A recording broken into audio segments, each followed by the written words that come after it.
Guys नमस्ते, मी आहे प्रगती आणि तुमच्या सगळ्यांचं स्वागत करते. पॅरेंट्स आलेत आता, कोणीतरी असं सोडायला येतात. बाई खूप भावूक वाटते ह्या गोष्टी. काय मी प्रगती आणि तुम्हाला सगळ्यांचं स्वागत करते आजच्या व्हिडिओमध्ये. आता व्हिडिओ करण्याचं कारण की हॉस्टेलला नवीन ॲडमिशन आले आहेत. कारण की युनिव्हर्सिटीचे जे कॉलेज आहे JSPM युनिव्हर्सिटी ते चालू झालं आहे. भिवराबाई अजून चालू झालं नाही. भिवराबाई 9 तारखेला चालू होतं आहे. इंडक्शन प्रोग्राम 9 तारखेला आहे. पण जे काही आमची प्रायव्हेट युनिव्हर्सिटी आहे ते चालू होत आहे आणि त्याचे स्टुडंट येत आहे. म्हणजे जे काही मुली हॉस्टेलला अलॉट झाल्या आहेत त्या मुली येत आहेत. सो आज त्या येतात तर ते खूपच भावूक क्षण आहे. सकाळपासून खूप सारे स्टुडंट आले आहेत आणि मग मला संडे आणि मला सुट्टी आहे. सो हे जी खिडकी दिसते इथं मी प्रत्येक अर्धा तासाला येऊन चेक करते आहे की खाली किती स्टुडंट आले. आणि त्यांना बघून मला माझा फर्स्ट डे आठवतं, ज्या दिवशी मी कॉलेजला ज्या दिवशी मी हॉस्टेल जॉईन केलेलं. ते खूपच एक एक्साइटमेंट असते की घराच्या बाहेर राहणं, नवीन हॉस्टेल वगैरे वगैरे. पण ज्यावेळेस पॅरेंट्स सोडतात त्यावेळेस आपण खुश असतो बाई. पण ज्यावेळेस ते जातात ना, जे ते समजवतात की नीट राहा वगैरे, म्हणजे असं असं ते समजवतात भाई की त्यांना पण एक असतं ना की आपल्या मुलांना बाहेर सोडणं किंवा आपला जे काही आपलं लेकरू बाहेर गावी दुसऱ्या एका शहरात ठेवणं हॉस्टेलला, त्यांच्यासाठी पण एक भावूक क्षण असतो. आणि ते आपल्यासाठी पण की पॅरेंट जाताना खूपच छान, मला तर खूपच असं रडायला येतं भाई ते भावूक क्षण. आणि आज जे मी बघते तर मला ते खूपच एक्साइटमेंट म्हणता येत नाही, बट सकाळपासून खूपदा चेक केलं आहे. कारण की माझे खूप सारे स्टुडंट आहेत की म्हणजे माझ्या व्हिडिओ थ्रू आले आहेत ते पण खूप सारे. आणि खूप साऱ्या जणांची माझी भेट पण झाली आहे जे ॲडमिशन वेळ. आणि मी आज खाली गेले नाही कारण की मी खूप आळशीपणा करते. मी मला माहीत नाही मी काय एक्सायटेड आहे ब्रो, मी त्यांच्यापेक्षा जास्त एक्सायटेड आहे. आणि तुम्ही बघू शकता खाली खाली काय पॅरेंट्स बसले. सो ठीक आहे. आणि खूप साऱ्या गाड्या आहेत तिकडे खाली पार्किंगला. इकडे खूप गाड्या येऊन गेल्यात पण पॅरेंट्स सोडून गेले आहेत काही जणांचे. म्हणजे खूपच भावूक क्षण असतो माहिती आहे का. आणि मला त्याने खूपच भावूक कळतं कारण की आता मी व्हिडिओ करते तर एक सर माझ्याकडे बघतायत, त्यांना म्हणेल sir my student is my student. मला माहीत नाही मला कशाची एवढी, म्हणजे मला कायच असं मला नाही, मला काय असं सकाळपासून एक्साइटमेंट होती आहे. माहीत नाही, मला असं वाटतं की आज माझंच ॲडमिशन आहे असं काहीतरी. पण मी खूपच एक्सायटेड आहे असं म्हणता येतं की मी पण कोणत्या तर दिवशी ह्या दिवशी होते बाई. हां. आणि इथे येऊन प्रत्येक पॅरेंट्सचा एकच क्वेश्चन होता. मगाशी मी ऐकलं, मी सेकंड फ्लोअरला राहते ना, तर मला इथून खालचा जरा आवाज सहज येतो कारण की मी जरा चौकशा करते आहे खाली. म्हणजे मी जरा इथं थांबून खाली काय चालू आहे वगैरे असं बघते आहे. आणि मला कळतं ना की हे स्टुडंटला म्हणजे काय प्रॉब्लेम्स फेस करता येतात असं. ते माझं थोडंसं असतं, मला थोडंसं आहे जरा चूल. तर जे काही टीचर्स आहेत, जे काही पॅरेंट्स आहेत त्यांना, आणि मला खूप सारे त्याबाबतीत कमेंट आले की गादी बाबतीत. आणि मी खूप जणांना बोलली आहे तुम्हाला की तिकडून घरून आणता नाही होते तर इथे आहे कॉलेजच्या बाहेर थोडंसं दूर गेल्यानंतर इथे गादीचं शॉप आहे. जर तुम्ही तुमची गाडी घेऊन येत आहे तर गादी आणू नका, इथे तुम्हाला भेटून जाते. आणि मग जर तुम्ही काही जणांना गाडी आणणं म्हणजे असं काही जणांच्या सिच्युएशन, तर मी बोलेल भेटते बाहेर गादी. तुम्हाला नाही आणता येते जमत आहे तर सो बाहेर भेटते. काही पॅरेंट्स असं विचारत की तुम्ही गादी कुठून आणली, तर थोडंसं लांब गेल्यानंतर बाहेर भेटते.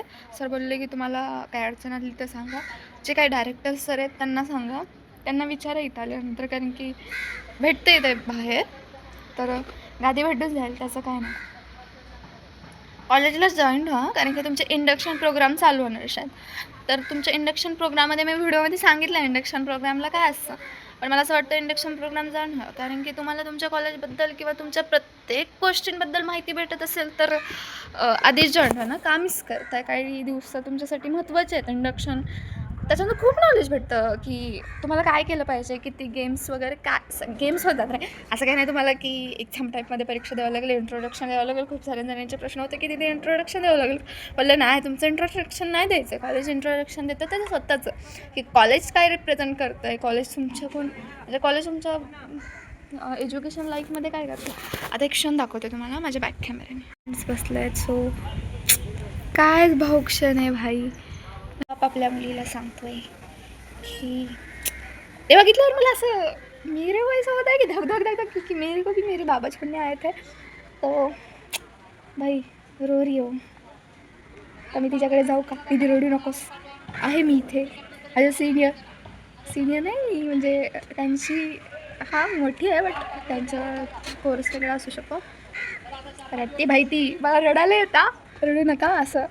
म्हणजे तुम्ही सोडायला आलाय, पॅरेंट्स सोडायला आले तर तुम्ही नंतर रडू नका.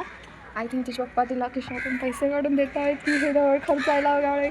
असं केल्यानंतर मला माझी आठवण येते, सॉरी मी दुसऱ्यांच्या मामल्यात असं मध्ये करते, मी हसते आहे पण मला माहिती आहे मी मधून किती भावूक झाली आहे. मी अर्ध्या तासाला येऊन चेक करते आहे की किती पॅरेंट्स आता आले, आता एक फॅमिली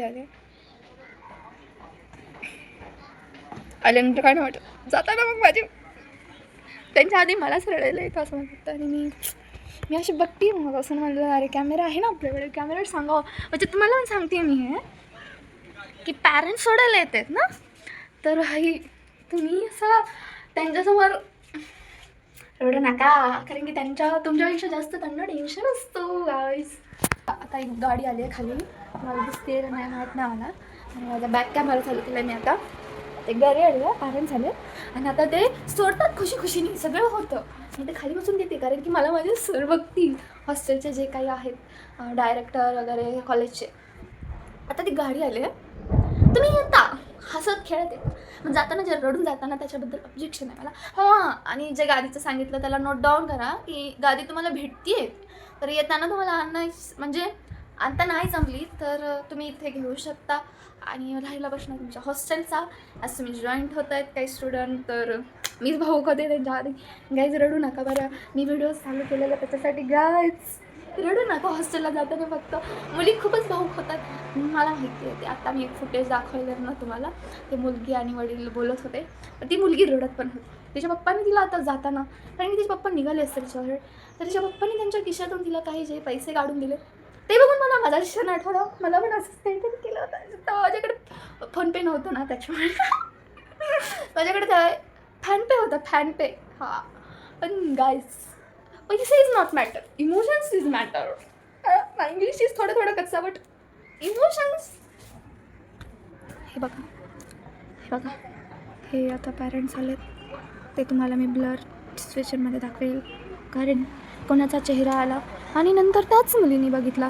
गाईज दिसतं का, मी नाही दाखवते कारण की मला माहिती आहे याच मुलीने नंतर हा व्हिडिओ बघला तर त्या गाईज अजून खूप सारे स्टुडंट तिकडे जात आहेत. ते बघा हॉस्टेलच्या मध्ये तिकडे मुली येत आहेत आणि पॅरेंट्सला जेंट्स लोकांमध्ये त्याची एंट्री नाही आहे, तर खूप साऱ्या मम्मी आणि मुलीज तिकडे गेलेल्या आहेत. तर मला त्याचं खूपच असं, तिकडे एक फॅमिली थांबली आहे जी की मुलगी हे होती आहे, मग आज जाते आहे. जे की ह्या आमच्या गाड्या आहेत ते तुम्हाला मदत करतील, जे काही कॅम्पस आहे ते फिरायला. आणि ते काका उठलेले आहे, त्यांची मुलगी रडत होती आणि त्यांना समजून पैसे देऊन ते आता काका निघतील शाळेत, पण थोड्या वेळ निघतील. आता ते मुलीसाठी पूर्ण कॅम्पस चेक करतील. Guys this is view. Guys माझ्या बोलण्याकडे लक्ष देऊ नका आणि माझ्या अंगात आज थोडा खेळ सोडला कारण की मी आज खूपच इमोशनल आहे. अरे तिकडे काका कसं काय गेले, मी इमोशनल आहे त्याच्यामुळे मी असं बोलून माझं इमोशन थोडंसं बाजूला ठेवते. कारण मी जर रडायला लागले तर मी रडायला लागले ना गाईज, ते मी एकट्यात रडते ना, ते मी थोडंसं इमोशनल आहे तेव्हा पहिल्यापासूनच. गाईज माझं रूमचा बॅकग्राऊंड बघू नका. आज आहे संडे, तर मी डोक्यांना काल थोडीशी चंपी केली आहे. जे काही माझ्या सुंदर चांगलं रूममेट आहेत ना, त्यांनी माझ्या डोक्याला अशी चंपी केली आणि तेल लावलं, त्याच्यामुळे मी अशी चपचप दिसत असेल. सो गाईज हॉस्टेलमध्ये त्यांना काय आणायचं जे त्या स्टुडंटसाठी, कारण की युनिव्हर्सिटीचे स्टुडंट आलेत आणि अदर हॉस्टेलला जे मुलं जाणार आहेत त्यांच्यासाठी पण तो व्हिडिओ राहणार आहे. हॉस्टेलला जाताना काय घेऊन यायचं हे मी एक व्हिडिओ सांगेन, जो की व्हिडिओ 2 दिवसात पक्कावाला येईल आपल्या चॅनलवरती, प्रगती दाडगे चॅनलवरती. गाईज कंटिन्यू राहा आणि असं इमोशनल नका हो, कारण की कधीतरी तुम्हाला घर सोडून जायचंच आहे म्हणजे हॉस्टेलला. तर रडू नका, पप्पांनी पैसे दिले तर गपचूप घ्या. माझ्याकडे फोनपे नव्हता म्हणून पैसे घेतलेले, पण कॅश ठेवू नका, ऑनलाईनच ठेवा. हॉस्टेलला राहता ना तुम्ही. तर see you soon guys, bye.